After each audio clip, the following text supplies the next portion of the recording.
Oh, yay! I didn't think I was gonna get anything. Wait, some of these look like they've been eaten. Oh, I may have left these in here too long. So what I'm gonna do to prepare these, because I don't have a lot of space in my house to store, you know, to hang things like this. Oh, crap. Get off me. Bugs. Super disappointing though when I'm gonna keep that one hidden. When you finally get fruit on something and then the birds take it. I swear sometimes I think I live in Narnia. I just came outside to work in the garden today, and as soon as I step outside, I hear this very loud, obnoxious buzzing sound. And there are these huge bee-like creatures. I can't even get them on camera because they are buzzing around so quickly. I've never seen anything like it before, but they scared me and they scared my dog Homer. And so I ran back in and I got this super powerful bug swatter that uses D batteries. We got it at Harbor Freight a while ago. I don't know. Super strange. But anyway, hi, my name's Crystal. Hello, ladies. We just got back from a camping trip in Maine and we had such a wonderful time. It was beautiful. But I came back and our garden has grown so much in just a few days. When I left, several of the tomato plants didn't need to be tied up, but when I came back, almost all of them had fallen over. So I clipped a lot of those up yesterday, and yeah, I just have a lot of work to do out there today. So I'm gonna start by emptying my weed bucket, and I wanna show you my kiwi vines. I also have some surprise pumpkins growing over where we throw some of the big pumpkins or whatever. We've thrown them back here in the past and they're starting to grow again. I don't know how many plants are over there, but we're just kind of letting them go. They're starting to flower. They're definitely pumpkins. I just don't know what variety. So these are our kiwi vines. They are doing really good. They've completely covered our cattle panel trellis here. We had several flowers on them that started to turn into kiwi berries, and then we noticed that many of them had disappeared and we realized it's from birds. The birds came and ate the kiwi berries. We do have a couple still on here. I don't know if you can see that. They're starting to grow. But these are two self-fertile kiwi berry vines that we got last year, and then I planted them a couple months after I had gotten them, when I figured out where I wanted to put them. This year we actually got flowers. We didn't get flowers on them last year. Super disappointing though when I'm gonna keep that one hidden.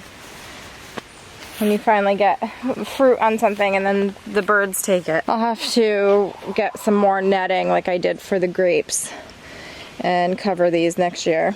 But the vines have really gotten unruly and they're starting to go that way, so I'm gonna have to prune these back probably sooner than I thought in certain parts. But I'm still working on trying to figure out how to propagate these. I was able to get some of the cuttings rooted last year, just sticking them in water inside, and then I transplanted those cuttings into soil and they ended up dying. And I'm not sure if it's because the soil, I didn't keep it wet enough, like I didn't water it enough. I don't know what happened there. So I'm trying again. I have some cuttings in a bucket of water out here and they're starting to show roots at the bottom. I'm just gonna keep trying to propagate these. Now, the kiwi vines that we have, as I've discussed before, they are a self-fertile variety. They do not need a male pollinator. However, if you have a male pollinator, then they will produce even more kiwi berries than without one. I'm pretty sure the two vines that I planted are female and they are producing berries on their own, but I know they would produce even more if we had a male pollinator. You don't need to have a male pollinator in order to get fruit off of these, but you will get more fruit if you do have one. All right, let's go head into the garden and see what's on the agenda. It's kind of humid today, which I'm not a fan of. I have so many weeds growing. I'm gonna come in here with some boiling water to get rid of them a little bit quicker. Notice when you dump boiling water onto it, they all die back. I want to get all the garlic out and then maybe add some mushroom compost to the soil and then get some other plants in here so I can use this space for other things. Alright, so we live in Connecticut zone 6, we plant our garlic at the end of October, up to mid-November. It really depends on what the temperatures are like and what the forecast is and when we get into freezing temperatures and things like that. So last year I planted these back it was Halloween, and I've fertilized them twice. I've tried to document all the different steps, so if you're interested in that playlist, I will link it down below. So we're gonna start with the Chesnok Red. Now I have already harvested some of the Chesnok Red because it didn't look very good. It was the first to sprout when I planted it back in October, and they sprouted really early compared to the Music and the Italy Hill that I started. As they fell over, I've been pulling them out of the ground, so I have those already drying in my basement, but I'm gonna start with harvesting those. We'll see what they look like. I already put an eggplant seedling in here. I just noticed there's peas growing. Those must be left over from last year. I don't remember planting peas in here. I don't know where it came from, but we'll leave it. Oh, crap. These ones that have fallen over. I'm gonna have to go get my thing to pluck them out. Normally I can just pull them, but these ones that are rotted are falling over. Get off me, bugs. Okay. So those are the Chesnok Red. It's pretty decent size. And I have a lot more in this bed over here. Oh, these ones are coming out so much easier.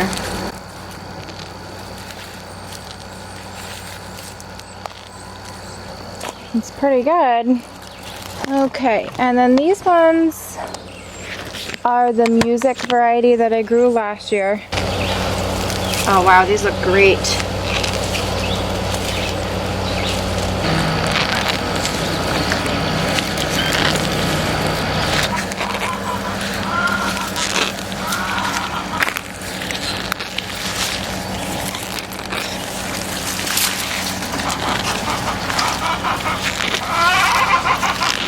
Alright, and now lastly, this is the Italy Hill garlic. These ones were new ones that I purchased because I wanted to try a larger variety. And we'll see. Oh man. Wow. These are huge. I'll show you a size comparison of the 3 varieties at the end. Oh, this is exciting.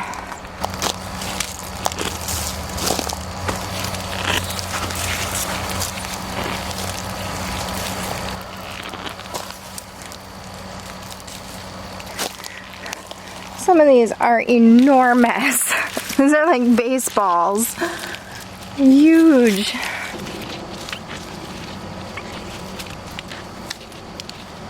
That's a lot of garlic.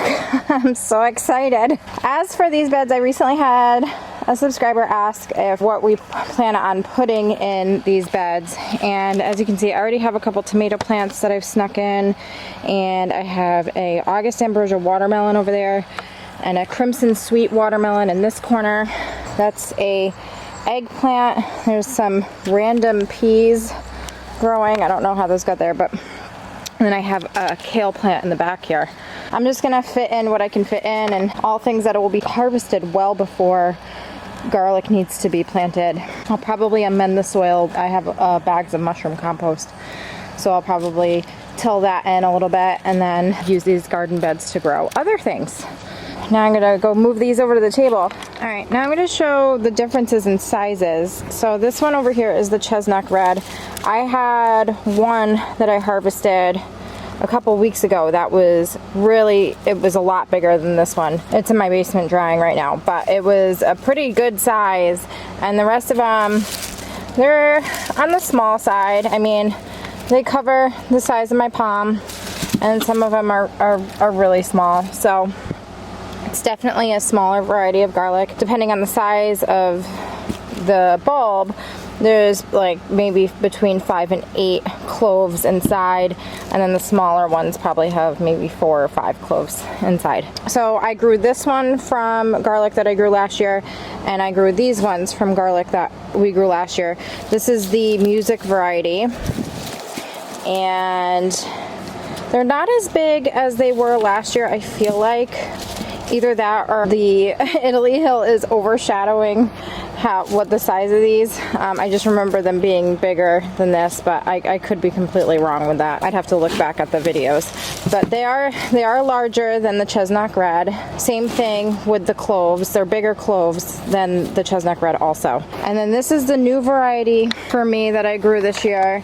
It's Italy Hill. I think we got it from Fruition seeds. And these things, they're huge. Like baseball sized.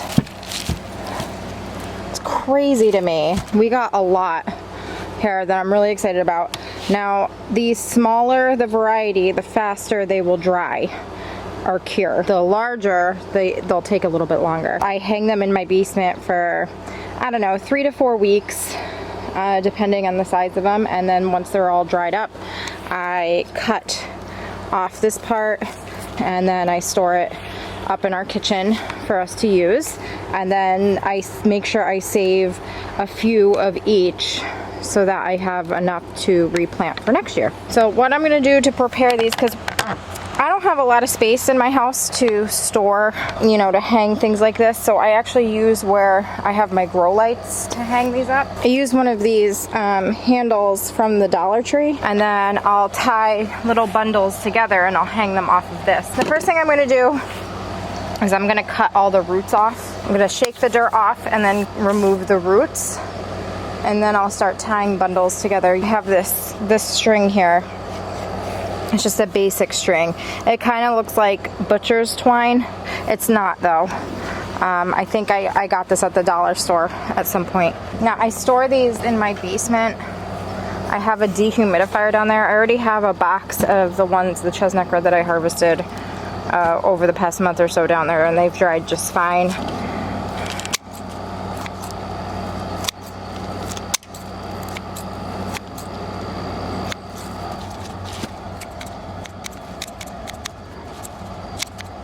So I'll take a few of these, and I'm going to take some string and just kind of loop it around.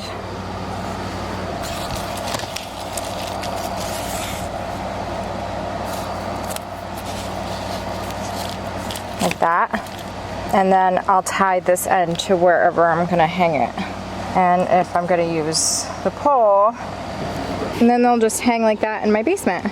But now I have to go through and do all of these, and I still have to harvest the potatoes. Okay, I did manage to get all of the varieties onto that one pole, and then I have them going across my 2 grow shelves in my basement, and that they will do just fine there. My entire basement right now smells like garlic. It's really funny. But I wanted to show you, I have a box here of the Chesnok Red garlic that I've been harvesting. The ones that I harvested today early on where the stalk like ripped off of it when I was trying to pull it out of the ground. That's pretty much what happened with a lot of these ones. And all I did was I just ended up cutting off most of the stalk and then putting it in a single layer on this cardboard box in my basement. Now again, I have a dehumidifier in my basement and it is not damp down there right now, and everything, it dried out really quickly.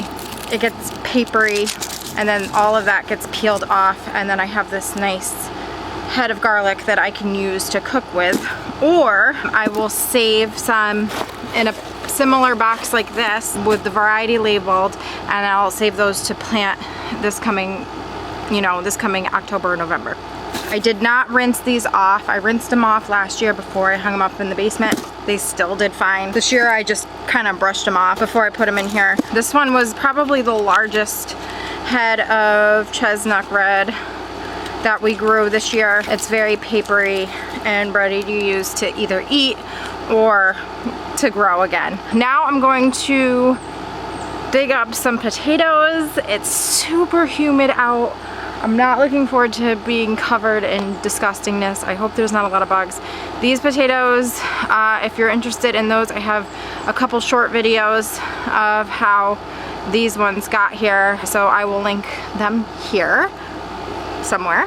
and you can check those out if you want. They're very quick videos of where they came from. These were from potatoes that I grew last year. They are Adirondack Blue or Blue Adirondack. I don't remember, but they're purple. They're not even blue, they're purple. And they're really, really cool and they're delicious. So I'm hoping I got some potatoes. These grew pretty good.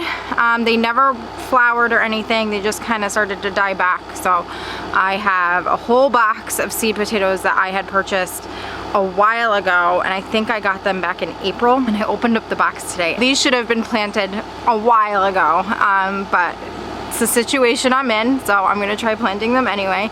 I might not get to it today, but I need to do it this week. All right, let's go dig up some potatoes. The first thing I'm gonna do is cut away all the foliage here.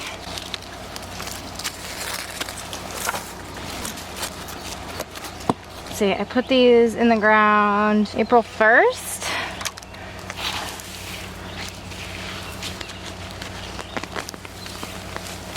Oh, wow. Oh, yay. I didn't think I was gonna get anything. Wait, some of these look like they've been eaten. Oh, I may have left these in here too long. Oh, but these ones look good. Oh, I'm so excited.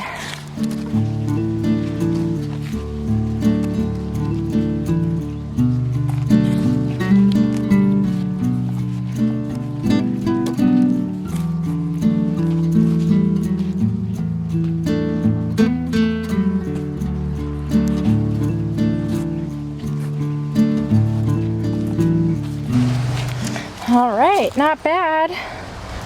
And I'm gonna go do the other one and I'll show you what I get.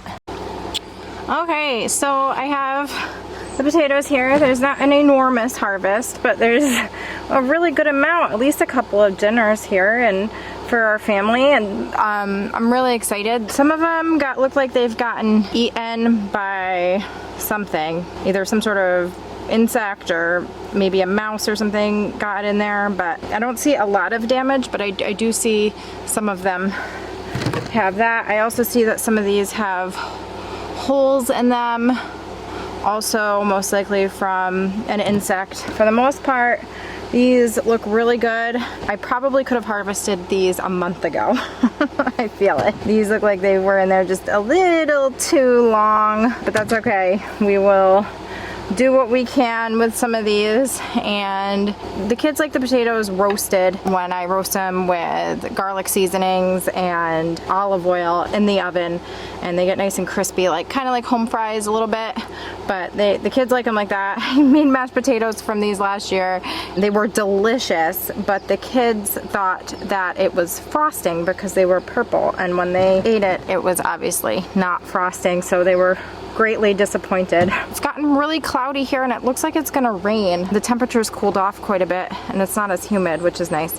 So I'm gonna do one more thing in the garden and then I'm gonna be done for today out here. Right. Here's the peas that I grew this year. I have shelling peas and sugar peas and snap peas, all kinds of different peas growing in here, and they're all delicious. It's time for them to come out so I can utilize this bed for more tomato plants. I'm not even gonna bother harvesting a bunch of the peas at the top. I'll wait till the plants are out and then I'll put them on the table and harvest the peas off of the plants that I've taken out. I'm not going to pull the plants out. I'm just gonna cut them off right at the base and take the plants out that way.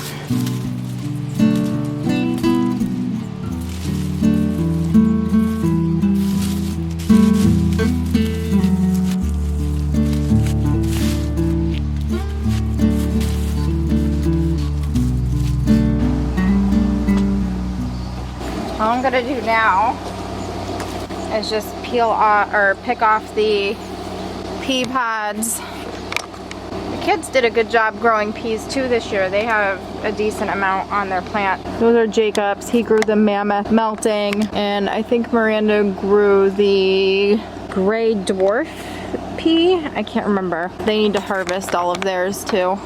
But I think that'll do it for this video. I hope you enjoyed it. If you did, give it a thumbs up. It's really nice when people do that. And leave us a comment if you want and say hi and let us know how you're doing in your garden.